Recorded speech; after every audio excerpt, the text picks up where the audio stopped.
Tim Allen is in a lot of sitcoms. He himself has acknowledged this recently and even declared himself the Tom Brady of sitcoms. I never thought I would be using the word prolific to describe Tim Allen, but he might actually be the most prolific sitcom actor of all time. When stacked up against the other titans of American sitcoms like Ted Danson, Bob Newhart, or, the Jello guy, Tim Allen has an impressive showing of 403 episodes of TV, taking into account every episode of Home Improvement, Last Man Standing, and his new show Shifting Gears. Now, let's take that number and compare it to these other guys. The Jello guy has been in 3 sitcoms, all of which totaled 349 episodes. Bob Newhart, a guy who has starred in 4 sitcoms, plus a stint on Big Bang Theory, clocks in at 387 episodes.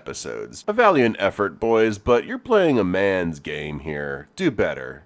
Especially you. But what have we here? A Mr. Ted Danson, who only starred in 2 traditional sitcoms, Cheers and Becker.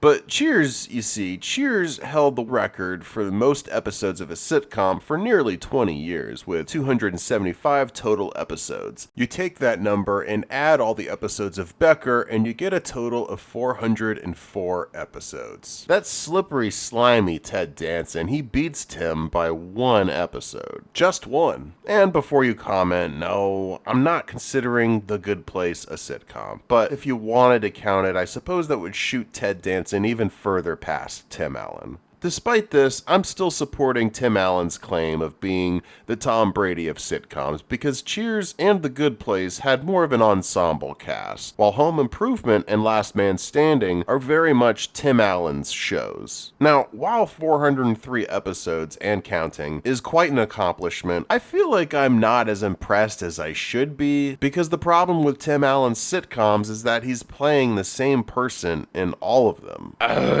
Yeah, Tim Allen. A man's man. You know, that's kind of his shtick, right? All the way back to his stand-up days, he built his whole act around being a man.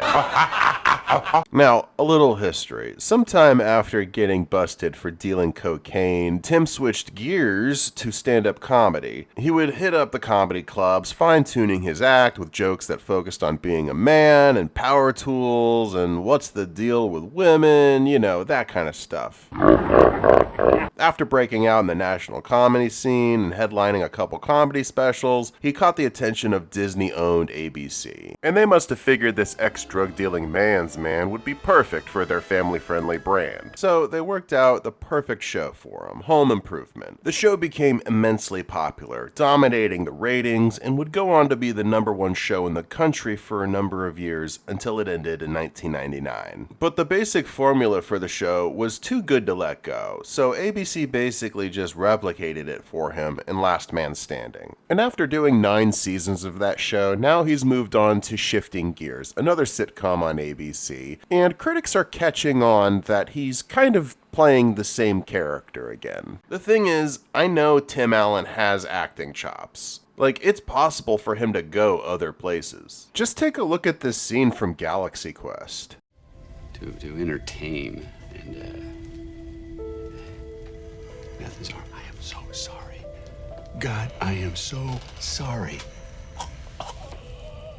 That's like real acting, something we don't see very often from Tim Allen. The director of Galaxy Quest would later recall what it was like on set with Tim Allen after filming that scene. Tim is just completely emotional, heart-wrenching actually. He says, yeah, I don't like these feelings I'm having. I'd like to go back to the trailer. And Alan Rickman, he said, oh my God, I think he just experienced acting. So, on the one hand, Tim Allen is one of the most prolific sitcom actors. But on the other, it feels incredibly lazy to be in the same type of show, playing the same type of character. I'm just saying, maybe try playing something different in your next show. Like, maybe a liberal school teacher. Or hell, pull a Bryan Cranston and be a drug dealer. I mean, he has the experience, I'm just saying.